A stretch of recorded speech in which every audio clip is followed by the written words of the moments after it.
Šis ir bebrs. Bebrs ir grauzais ilgdzīvotājs. Tā vidējais mūža ilgums ir 15 gadi, bet labvēlīgos dzīves apstākļos bebrs spēj nodzīvot pat pāri 20 gadiem.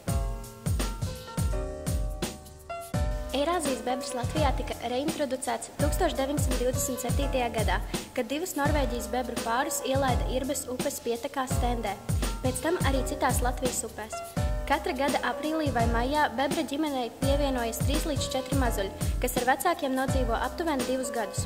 Tas nozīmē, ka nākamajā pavasarī vecākās atvases satiek savus jaunākos brāļus un māsas. Bebrs dzīvo no zariem celtā mājoklī pie ūdenstilpnes, kas atrodas mežā vai tā tuvumā. Vienas bebru ģimenes apmetnē aizņem vidēji 500 līdz 800 metru garu ūdenstilpnes posmu. Uz sauszemes bebrs nemēdz doties tālāk par 20 metriem no ūdens.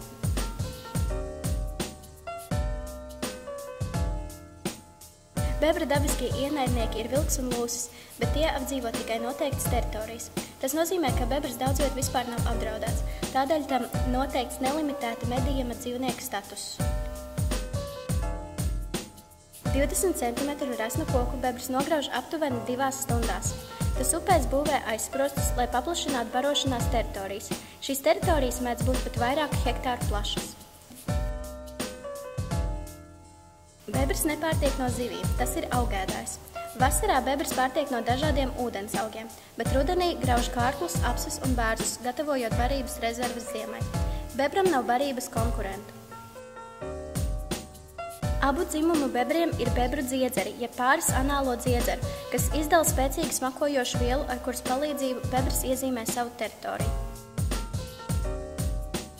Bebriem ir liela loma ekosistēmās. Ar savu darbību tie sagādā dzīves vidi daudzām citām dzīvnieku un augu sugām.